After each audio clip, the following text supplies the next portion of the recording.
Good evening, everybody. Thank you for tuning in again tonight or catching this on one of our uplinks on YouTube, Facebook, or Twitter. Thank you for joining us if you're live. Remember, please ask a question. Please make a comment. We're going to talk about how to talk to your children about how they're thinking and feeling. And you might ask yourself, well, why is that important? Kids don't think and feel. A lot of parents actually believe that. So before I get into that, I want to remind everybody that these broadcasts are for you to engage about whatever mental health, mental illness, mental health questions, whatever's on your mind relating to mental health or anything in general.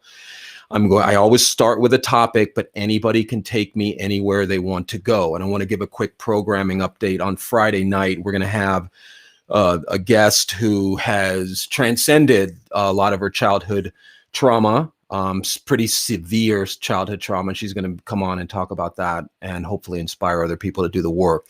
But tonight we are going to talk about ways to talk to your children about how they're thinking and feeling and why is that important. I don't know if anybody happened to catch NBC News. I believe it was last night. I'm going to post a link for it that you can check out at any point if you'd like. But it was about a tragic story about a couple whose young son had committed suicide. And it just struck me on multiple levels as my wife and I were watching it. What struck me particularly about the story was not only we have a 4-year-old son, so just empathizing with it on that level, was how unexpected this was. I believe the mother even said, we never thought this would happen to us. We never thought something like this would touch our family. Anybody watching this, anybody watching it live or anybody watching it after we upload it, if you have children, you need to check in with how they're thinking and feeling. Okay? Sounds simple, but I've been doing this for over 20 years. I started as a teacher, moved into mental health and counseling, got my master's degree, then got my doctorate in clinical psychology. Every family that I've ever worked with has said, we never talk. We never check in with each other. We never model to our children what it looks like to talk about feelings, talk about what's on our mind. I am begging everyone watching this that if there has ever been a time in your life to change familial patterns that we learned, because I didn't learn this as a kid. Nobody came up to me when I was a kid saying, hey, Stevie boy, what's on your mind? Are you unhappy? Are you sad? Is something bothering you? Is there something going on that you need to talk about? Nobody checked in with me. That's something I had to learn to do. But I'm begging everybody watching this, if there has ever been a time in our country, in the world, where we need to check in with how our children are feeling, this is the time, okay? Because if you check out that story after the broadcast, you'll see what, unfortunately, some things the parents missed. Some things, and I'm not blaming them. I am in no way, shape, or form saying it's the parents' fault. They're doing that enough. They don't need me or anyone else pointing the finger at them. But what I'd like everyone to do is to please check in with your children every day.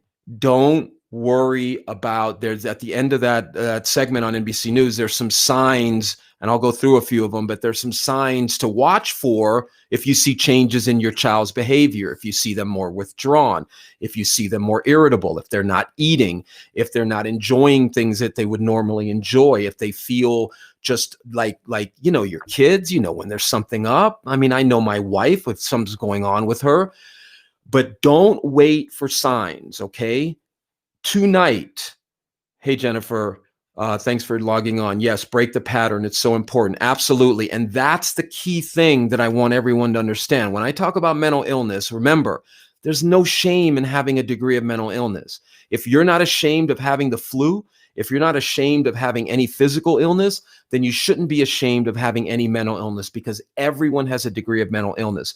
And what they're finding is kids are learning from us how to deal with their thoughts and emotions. So if you recognize a pattern, if you're watching this and you have a young son, young daughter, 4, 5, 6, 17, whatever, and you haven't checked in with them to say, hey, honey, how you feeling? Is everything okay?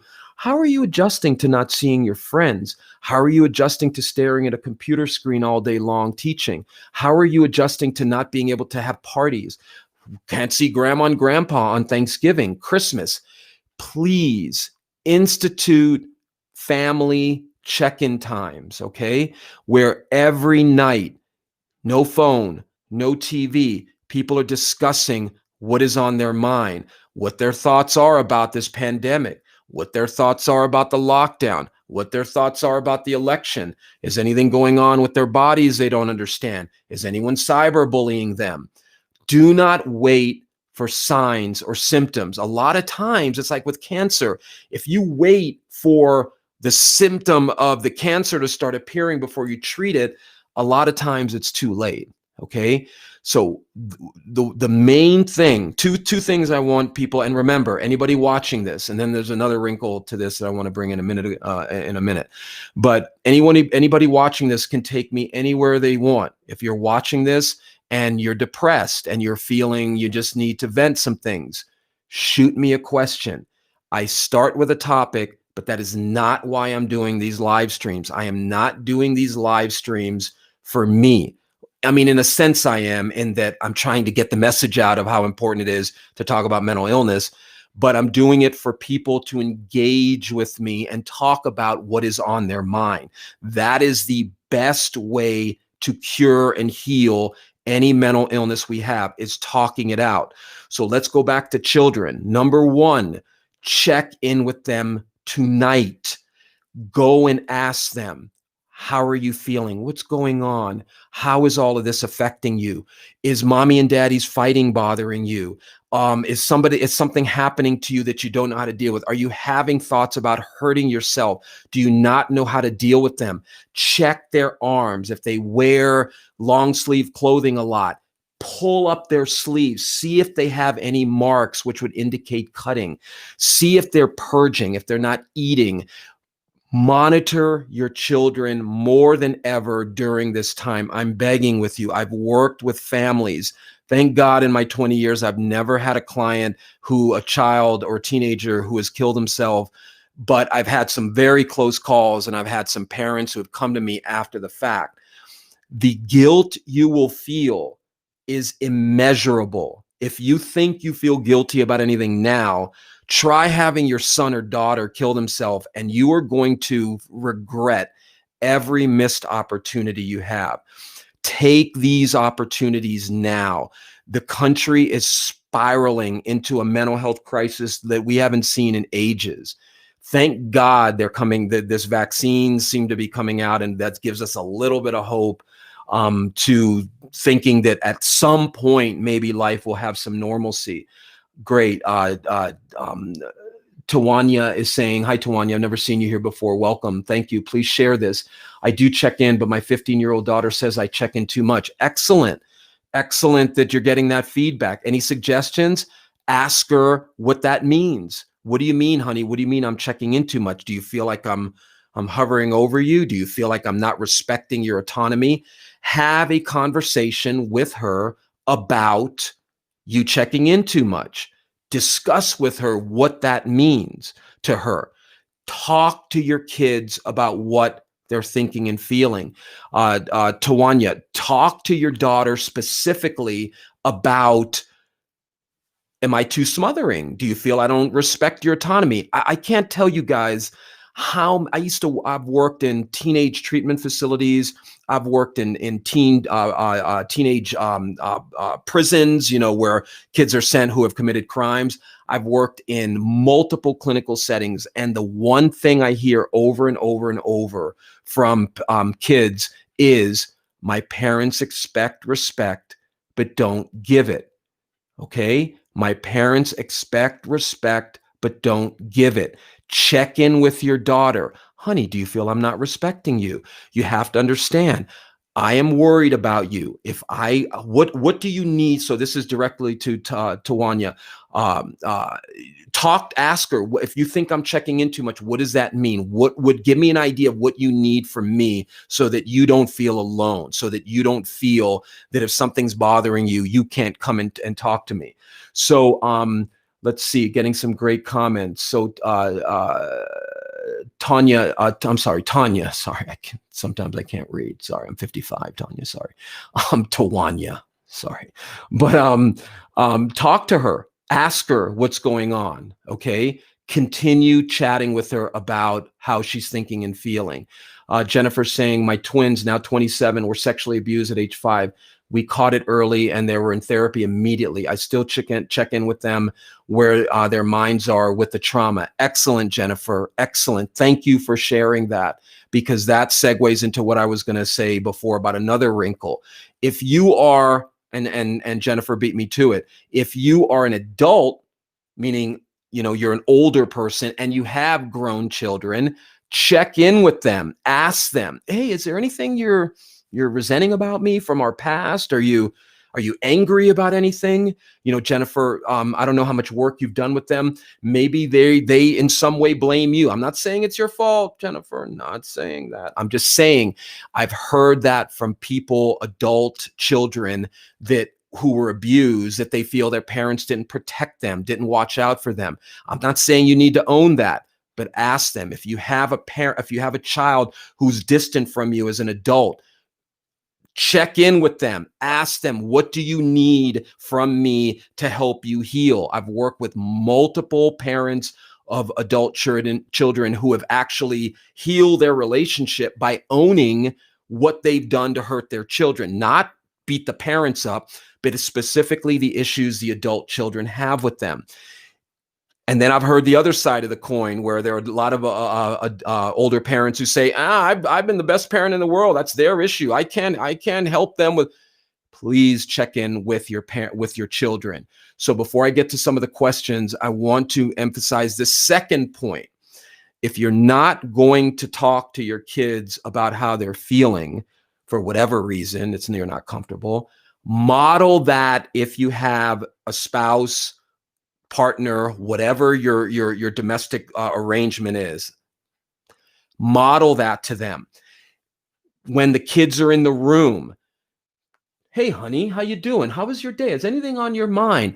Model that behavior to them. And then with the kids listening, hey guys, did you hear how I'm checking in with your dad, your mom, whatever the arrangement is? Okay, I certainly feel that we as adults can learn to model the behavior we're seeking from our children, because guess what, people? Again, not blaming the couple from NBC News by any stretch of the imagination, but there's something going on in a lot of families where people do not talk about what is going on. Okay? Children do not talk about what is on their mind. We need to check in with our children now. So I just had an interesting comment here from somebody from Twitter. Way Busy is saying children need to be taught sticks and stones again. With all due respect, Way Busy, I call complete BS. Okay, sticks and stones may break my bones, but words will never hurt me. Rubbish. Complete rubbish. Words kill people, Way Busy. Words and insults and bullying and teasing kills people. We need to make children aware of the fact that their words can hurt. Telling children sticks and stones may break my bones, but words will never hurt me. No offense, Way Busy, because you're new to this live stream, but sorry, my brother or sister, I call it the way I see it as somebody in the field for 20 years. If you're going to tell a kid words can never hurt you, you are cutting that child off at the knees. You are making that child believe that because they're hurt by words, there's something wrong with them. Words should never hurt me. So Way Busy, feel free to teach your children the truth and love. Okay, I'll go with you there. But so Way Busy, you're telling me that words never hurt you? You're telling me that somebody can come up, there's nobody in your life that has hurt you? With all due respect, my brother or sister, somebody has hurt you in the past. And whatever you're saying about words can never hurt you is coming out of some pain you may not have dealt with in your past. Thank you for your comment. But as anybody who knows from watching me, I will put forth what I feel is a mental health perspective on a lot of these sayings that are in our culture. So anyway, getting back to and I'll get back to the other questions. Thank you. Everyone's chiming in. Two things. Make it part of your everyday to check in with your children during this period. You've got to get into what they're feeling, because what happens is a child will internalize if they're in a family where people are not talking about how they're thinking and feeling, the child will internalize that and say to themselves, hey, I don't want to disrupt the flow here. I don't want to make people unhappy by what's going on. So they'll keep it in, and then who knows what they're picking up from social media or from other kids about suicide. Look, I'm 55 years old. I was telling a client the other day that when I was in college at Penn State in the 80s, there was no Facebook. There was none of this. There was not when I was in high school. What kids are exposed to nowadays is unbelievable. So we need to monitor what the kids are getting, especially nowadays. If your kid is spending a lot of time alone on their laptop, their iPad, whatever it may be, you need to be checking the history on that laptop. You need to be checking what information they're getting. Talk to them. Do you ever wish you weren't alive? Do you ever have thoughts like that? Some kids may be like, oh, what are you talking about? Then okay, I probably have nothing to worry about. But if you get an answer like this, where they're hedging, they're not answering right away, that's a warning sign. Talk. Hey, way busy. I hope I didn't scare you off. So I didn't mean to, but that whole idea that words can never hurt me is something that I've seen affect adults and kids. So I hope I didn't scare you off or make you not feel welcome. Please make your comments. This is what this is about. I'm not going to necessarily agree with them, but I want people to feel like they can comment. So let me back up here and just get to a couple questions. Let's see here. Tanya, Jennifer, great. Angie, good timing. My newly 13-year-old has had issues since he was born. He gets mad and rages, throws things, screams, calls names, etc. I am at the end of my wits about how to deal with it. Well, Angie, I would recommend to you that if you are at the end of your wits, then we need to step up the treatment a little bit with him. I don't know if he's in outpatient treatment. I don't know if he needs some inpatient treatment. I think we have talked about this before, and you were trying to engage with him. I think there's some stepfather or biological father issues there. What I would recommend to you is continue finding out what is on his mind. What is getting him so angry? What is affecting him? I don't know if there's any fetal alcohol syndrome going on. I don't know what he was exposed to in utero, but it seems like he's got some anger issues. And I don't know if he learned that from his environment, or I don't know if he learned, how to not be able to emotionally regulate from I'm not blaming anybody, but keep hanging in there. I wouldn't recommend you telling him you're at your wit's end, but explain to him how important it is at 13 for him to begin discussing what is on his mind. I don't know if he is open to treatment. I don't know if he's open to being able to engage with what's on his mind, but don't give up. That, your son who is struggling like this, that type of anger, that type of explosive anger can get caught up with negative emotions and can spiral out of control. I would recommend trying to get him an assessment. Find a psychologist or find somebody who does psych assessments and get into what is going on with him. I don't know if he's had a neurological workup, but call your insurance company if you have, health insurance. Tell them what's going on and see if they can recommend anybody. Okay. Janie's saying, hello, doc. I used to hurt myself when I felt so isolated. Yes, that's exactly what I'm talking about. Janie has been one of our original viewers here, and she's shared a lot of what she's gone through. That's what kids will do when they're isolated.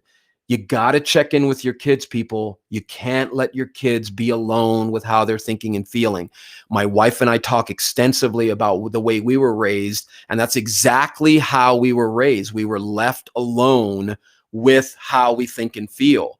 So, and that is a recipe for disaster when a child is sitting alone, stewing and stewing. And then what I didn't have was social media coming at me. That can just throw fuel on the fire. So check your children's arms. Their knee, upper thigh is a really easy place to cut and cover up. Check upper thighs, check behind the knee, check in areas that you haven't looked at in a while. And if you see scarring, if you see anything like that, you need to get them some help, okay? Veronica is saying, my boys are 20 months and 3 months. I noticed my 20-month-old is capturing how mom and dad are reacting, feeling, etc. It's not too soon to talk about feelings. Hell no, Veronica. Hell no.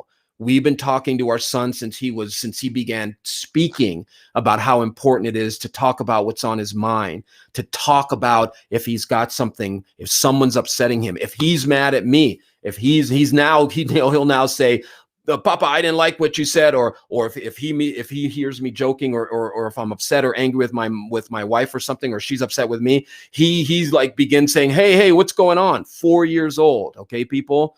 Yes, believe it or not, the licensed doctor of psychology sometimes has conflict with his wife, believe it or not. Yes, we're all working on our game. But yes, no, Veronica. So she's saying he understands sad, happy. How can I engage with him more into more feelings? I want him to be emotionally connected as well. Beautiful. I don't know if he plays with, he's a boy, if he's playing with any kind of doll, meaning like, Captain America or whatever doll. How set up scenarios. It's a form of play therapy. Be one doll, you be the other, and be mean or be happy. And how does this doll feel? Play therapy is a valuable thing that a lot of us use when we're working with kids. I'm not saying be a play therapist, but you can engage with children on how they're thinking simply by, you can get a piece of paper and write a bunch of face. Hey, what's a smiley face? What does a happy face look like? What do you think some happy thoughts, or what do you think somebody who's feeling happy or mad? When you ask them, when you see mommy and daddy reacting or getting upset or whatever, how do you feel? Get your children used to talking about how they're feeling. Okay, we have to start early, letting children know that they can talk about how they're feeling. Okay, Veronica. So let me know what your thoughts are. I'll see if you followed up with anything. Janie's empathizing with Jennifer. Tanya saying, thank you for the suggestions. Definitely going to implement this. Great. Way busy. Thank you. I already responded to that. Janie saying, I've tried to talk to my daughter about her trauma when she seen me throwing out of a car, when she saw me being thrown out of a car. Wow. And she was 3 years old. She was in shock. I don't think she ever got over it. Keep talking to her, Janie.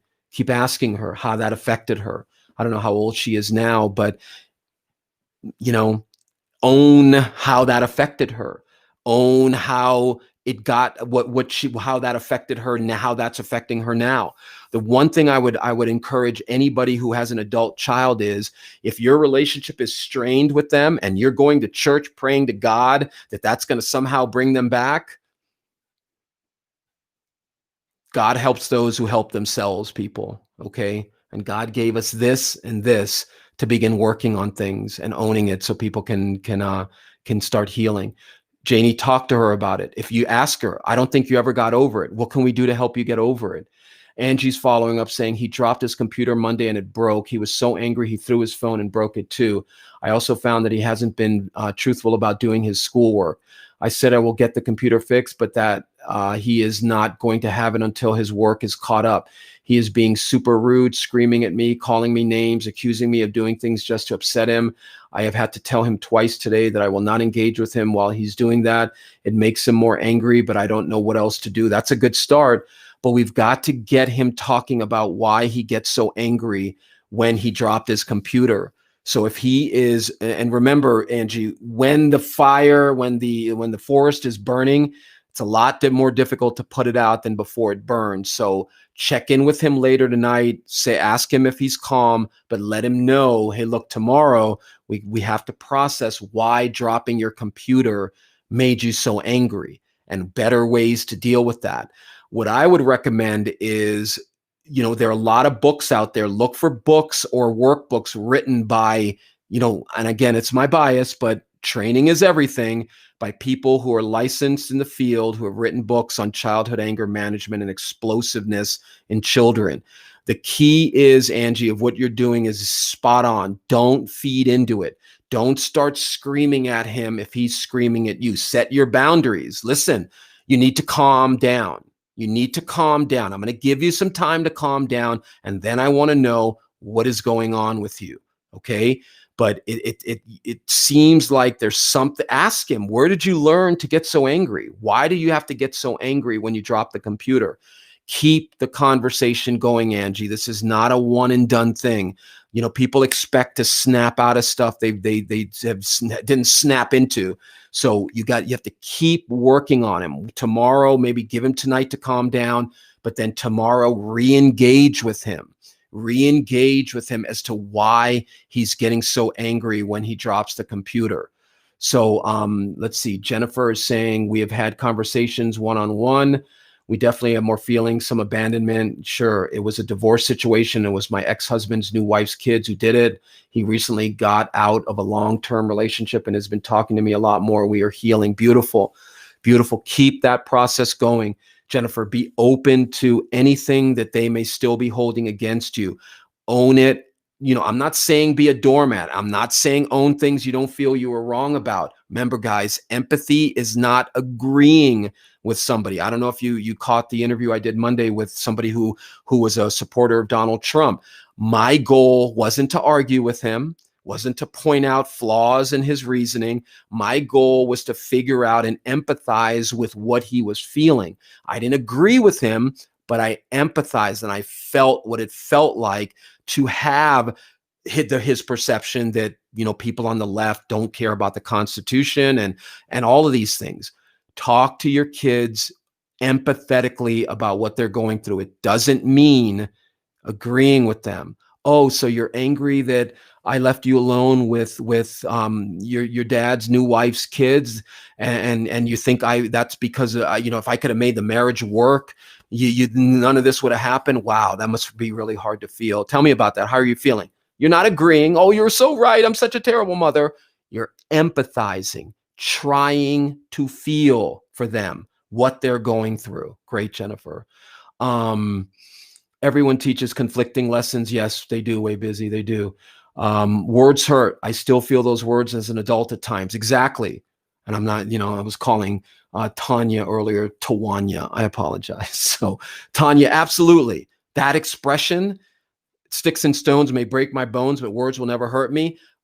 Whatever moron thought that up, I would really like to just, I don't want to say slap them, but I would like to slap them, because I'm kidding, of course, but it's such a destructive thing to tell people words should never hurt you.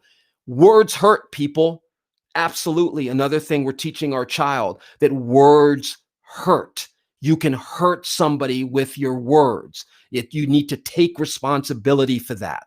Take it from somebody who was mercilessly teased as a kid and had this much self-esteem growing up because of what I went through. Now, a lot of that is healed. I have a much better relationship with myself. My mixed ethnicity that I was raised to be ashamed of is now something I'm very proud of. But I know, as most of us do, know how much words can hurt.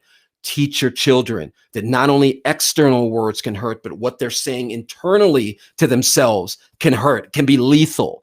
Please, people, if you see me a little fired up today, teach your children that words can hurt.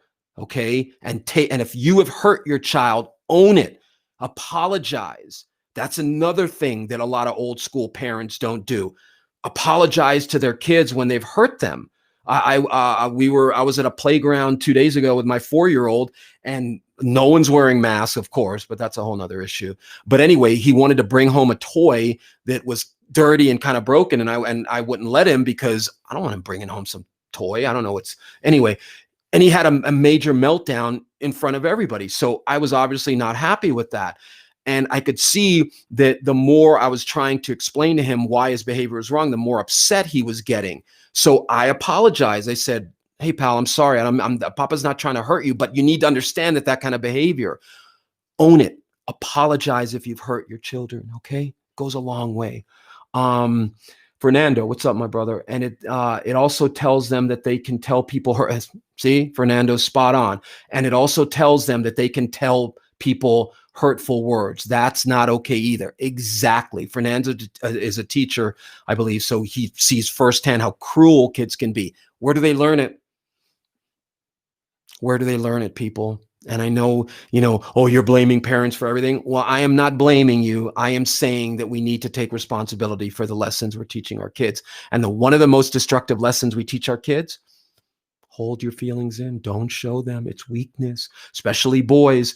Don't man up. So what are you being? Pull up your panties. The things fathers tell their sons on how to deal with their emotions.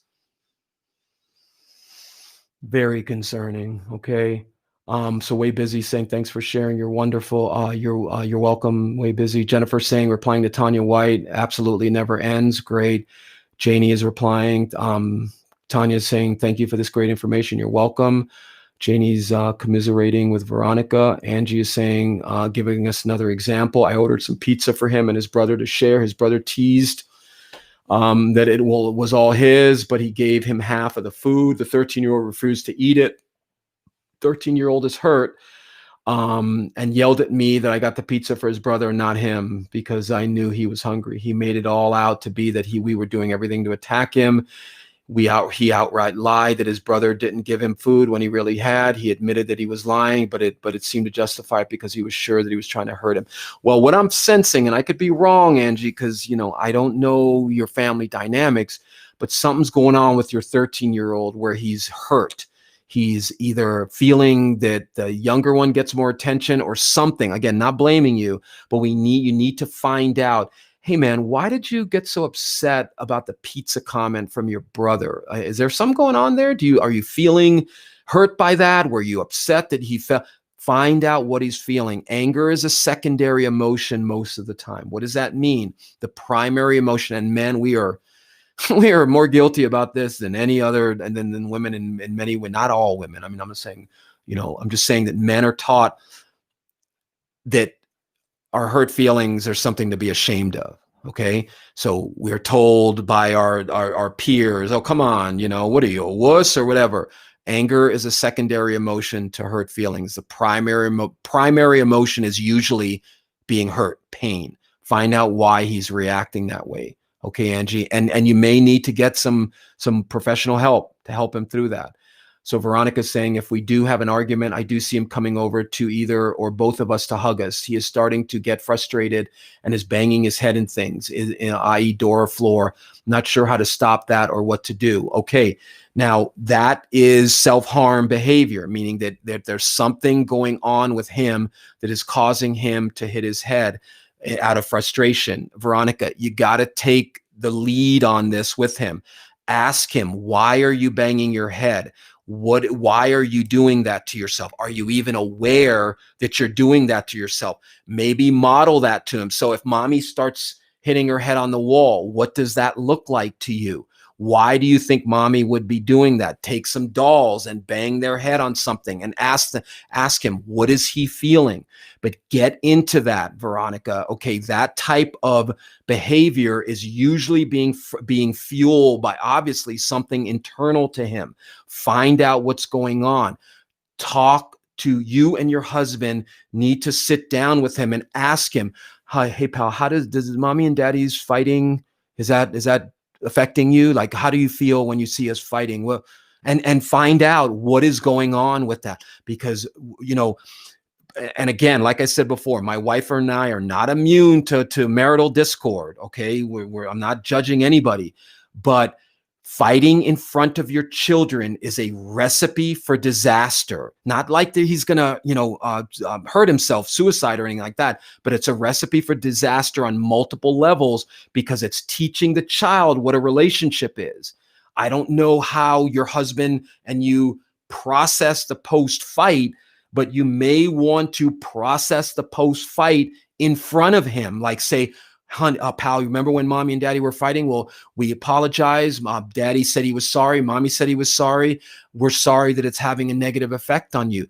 Somebody may be watching this saying, "Oh, you're giving the child way too much information." No, people, wrong. That is not what messes up most children, giving them too much. Now, obviously, too much information, but this is not too much information. What really messes up kids is what Janie said, and what I offered is being left alone with your thoughts and emotions, not getting enough information.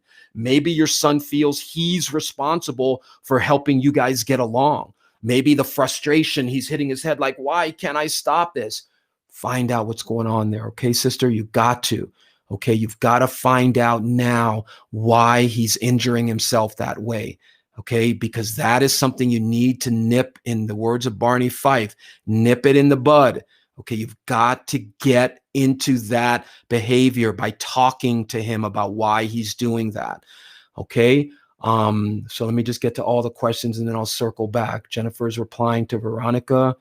Great. Janie's saying her daughter's 33 years old now, and I have tried numerous counseling, but she drinks daily and it kills me, especially having a BA in psychology, thinking I could help her. I see a declining state. Yeah, that must be very difficult, Janie, especially if you are feeling that somehow you're responsible for that. Now, I don't know, exactly, excuse me, I don't know exactly what the fighting was about with you and your husband. You've talked on some of our previous live streams about some abuse you went through. You got to forgive yourself. Okay, Janie, excuse me, drank that too quickly. You've got to forgive yourself because the situation you were in was not all your fault. It wasn't. You and I have exchanged some private messages, and you've talked on this live stream about the guilt you feel about your father's passing. I think that you've got to start looking at the guilt. You're blaming yourself for how you've affected your daughter. I don't know how open she is to talking to you, but ask her, why are you drinking every day? What is that pain you're trying to numb? If there's something in there, yeah, Janie's saying he was a monster. Yeah. So maybe it's that. Maybe the drinking is the pain she's felt from watching all of that marital discord, and maybe it's affected her ability to believe that she can have any kind of a relationship. But Janie, you gotta, like I consistently coach you on, you gotta work on your relationship with Janie. You gotta forgive Janie for being in that abusive situation. Remember, we've talked about women who stay in abusive relationships. It's too easy to say, well, you're allowing it and it's your fault. You should have gotten out. That's the social media psychology of blaming the victim. You've got to forgive yourself and remind yourself why it was hard for you to get out of that relationship. And if it is issues about insecurity or fear or whatever, you've got to make those okay and start working on them. But what I would recommend for you is just keep checking in with your daughter. Ask her what she needs. And Janie, I know you're not going to want to hear this, but you may need to heal independently of her healing. You're saying that it's killing you. I know it hurts, but telling yourself it's killing me is going to manifest that as a very negative internal state. You're basically sending yourself, your psyche, kill messages. Now, what I'm talking about here is a pretty deep intervention that I use with people, but I'll give you a sort of just a superficial way of looking at it. When you tell yourself, reinforce to yourself over and over that this is killing me, this is what you're telling your psyche. Your mind is going to feel threat. Your mind is going to be in an upregulated state of hypervigilance because it's going to feel that something's about to kill it. It's like if I continue to reinforce to you, Janie, this is going to kill you, Janie. This thought you're about to have is going to kill you. And I continually tell yourself that your anxiety is going to go way up. Janie, you got to find a middle ground between this is going to kill me and this is going to heal me. Okay. You got to find a middle ground between that. And it's going to come from acceptance and forgiveness that Janie, that was in over her head about a lot of things that have now caused her to experience a lot of guilt. You were in a very dysfunctional situation that I'm sure you didn't want. And the reason for that is because of an abusive MFer who obviously took no responsibility for how he was affecting anybody, probably learned this from his parents or had abuse in him that was coming out towards you all. Remember, Janie, you were a victim of domestic abuse, and so was your daughter. But you are not responsible for the abuse that your husband, your partner, your ex created. That is not your responsibility. Okay, now I'm not saying say that to your daughter, but you got to say that to yourself. Okay, and keep checking in with her. Fernando is replying, Dad here, I feel triggered by his ability to accomplish the goal. I feel that in a state of wanting to be autonomous, as Eric Erickson describes. So I model for him, empathize about the difficulty of his task. I'm not ready to say that headbanging is part of a broader mental illness. More observation I feel is needed. I comment on my son, ouch, hitting hurt, let's squish the ball and breathe. Great, excellent, beautiful. My concern would be of what, not so much that, and I can clarify that, thank you, Fernando, but it's not so much that it's part of a broader mental illness, but it's the beginning of something. It's going to lead to something that we need to get, that Veronica needs to get a handle on, because you don't want your young son learning that, banging your head when you're frustrated is a good thing, because that's going to keep growing. So thank you. Really great comments from everybody. Let's see.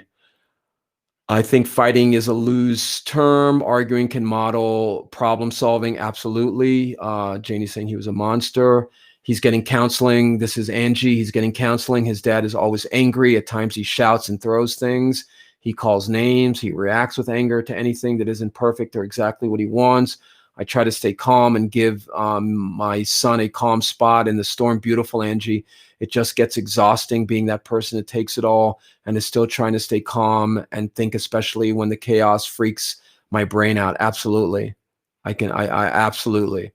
You're dead on, Angie. And this is why, you and I have talked about, and I know we're trying to coordinate our schedules, but you've got to keep working on Angie's relationship to Angie. You've got to focus on how Angie is doing what she can to help her son. I don't know what kind of relationship you have with your husband. I don't know how self-aware of an individual he is. He doesn't sound too much. I'm not saying it's all his fault, but I don't know if he has somebody that he respects or somebody that will listen to him, that he will listen to, but somebody needs to start making your husband aware of how he's affecting his kids, specifically his son. Okay. Somebody needs to intervene with him and understand that he's modeling behavior. He's teaching his son behavior that is going to only grow and grow and grow. And I don't know what your husband's abuse history is.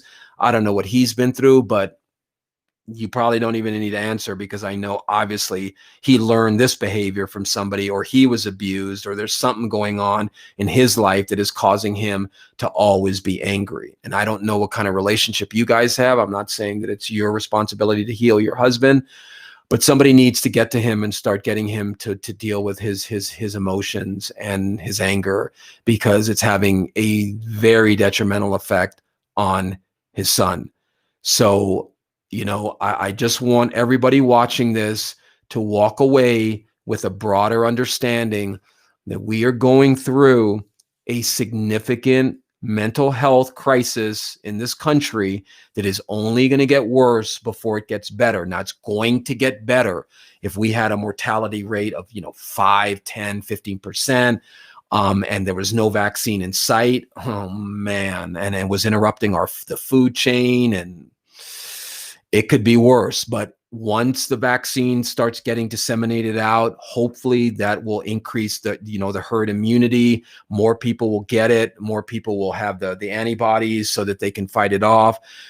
So all I'm saying is, If you have children, and I'll end with this, please check in with them. Simple things. It doesn't have to be Walton's family reunion. I just dated myself. A lot of people probably don't even know who the Waltons are. But anyway, it doesn't have to be that way. It can be simple check-ins.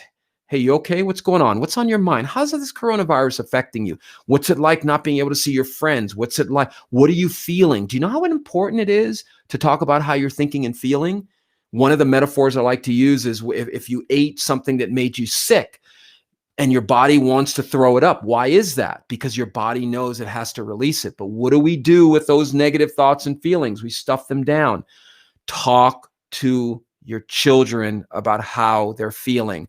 Model, set it up with, okay, he's in the living room. I'm going to go in, you sit down next to him, and I'm going to sit down on the other side or with he can hear us. And I'm going to check in with you about how you're feeling. And then I want you to talk about how you're feeling. I want you to talk about why it's important. Set these things up so your children can see it. Set it up. And trust me, like I said before, everyone's under a lot of stress. I was doing a session today and my son was behind me and everyone's under a lot of stress. Talk to your children about that family stress. Don't hide it from them. Parents make a fatal flaw with their children by thinking, oh no, I don't want to overburden them. I don't want to tell them too much about what we're feeling and thinking. Huge mistake. I'm not saying go in there and to be like, blah, and tell them, but strategically talking to them about feelings and how important it is to talk about that will pay huge dividends into the future because it's going to get them used to talking about how they feel. Okay. So a couple more comments here. Let's see. Angie saying, husband and I don't have much of a relationship. He either ignores me or yells at me when I screw up. Man. And your sons are seeing all that. So of course they're going to yell at you when you screw up. I don't know how to leave or how to stay. Yeah, Angie's in a tough spot, man. I feel for you, Angie. The trigger, Angie's saying, husband and I don't have much of a relationship either. Okay, completely got that. Well, Angie, that's a tough spot to be in because I mean, I've worked with hundreds of people in your situation who, like you said, they don't know how to leave and they don't know how to stay. What I would recommend is you've got to start working on that fear of what you're telling yourself leaving will look like. There's something holding you back, and it's usually fear-based. And that is where I would orient you to. So I'm going to get back to you, Angie, so we can start getting some of this worked out. So Fernando is saying the trigger might be that my expectations are so high it frustrates him. Absolutely. I don't know what's maybe I missed a stream here, but yeah, Fernando, I don't know if that's you or you were responding to somebody else, but absolutely, our own perfectionism can be put onto our children, and they start thinking that they're I'm not allowed to be imperfect. I'm not allowed to have thoughts of hurting myself. Please, people, I posted I'll post that link again. You guys can, after I'm going to log off here in a second, but let me post this again. Here's the link again to the story on NBC News. Please use their pain as a lesson for how to avoid it. They've set up a foundation, but and again, not blaming them in any way, shape, or form, but if that child was thinking of killing themselves, that wasn't a new thought. Generally speaking, thoughts of suicide aren't, oh, I've never had a thought about suicide and I'm going to act on it. This is a building process. Do not wait for signs. Signs are good because it can be like, oh my God, I got to work on it.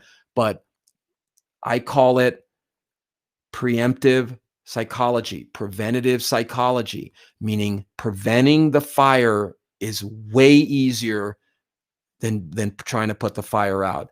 If you're catching this live, if you're catching this after we upload it, please, tonight, tomorrow. Hey, you know what, everybody? We have a new rule. We're having family talk time from now on. Teenagers will be like, what? the hell? What? Trust me, they will appreciate being able to vent what's on their mind. But I'll throw this out as something that I work with families on. You've got to make family talk time judgment-free, ramification-free. It is a time of complete amnesty, and nothing can be held against the person who's talking. Set that as the ground rule. Whatever's on your mind, you don't be rude, and no brutal honesty, compassionate honesty, but that you can say whatever's on your mind. If you're mad at Dad and I, if you think we're fighting too much, if it's affecting you, if you're upset about curfew, whatever it is, if you're having thoughts, talk to your children. Okay, please. Okay, guys. Janie's saying so true. Great. Fernando replying to my Veronica Chav, our son's head hitting trigger. Doc. Oh, gotcha. Okay, cool. Yeah. Oh, that was oh, I gotcha. Okay, sorry, Fernando. It's hard for me sometimes to track who's talking to who. But yes, talk to them if they're doing any self-injurious behavior. Remember, check forearms, check up under collars, check upper thighs, check anywhere somebody can cut in order and hide it. Get ahead of the wave, people. You're welcome, Fernando. And thank you guys for always tuning in. Like I said, I'm going to keep doing these as long as people are tuning in. Please, and check out that link on NBC News I posted about that story after I log off.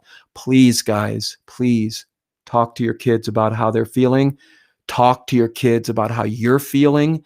Talk to your husband and mates about how you guys are feeling in front of your kids. Model the behavior, okay? And just to remind everybody, Friday night, we've got a great guest who's coming on. She's been through hell and back with some early childhood trauma, sexual trauma. She's done a lot of work. She's feeling that healing, so to speak, and she's going to relay that to people coming in on Friday night. Okay? Thanks for tuning in. Talk to you guys soon. The takeaway for tonight is talk to your kids. Talk to your kids about how you're feeling. Talk to your kid, to your husband and wife, or whoever your domestic partner is. Talk to each other about how you're feeling in front of them. Set a family talk time. Don't leave them isolated in their room. You're welcome, Angie. Talk to them about what is going on. Okay? All right, guys. I'll see you Friday night. Take it easy. And thanks for tuning in. Much appreciated.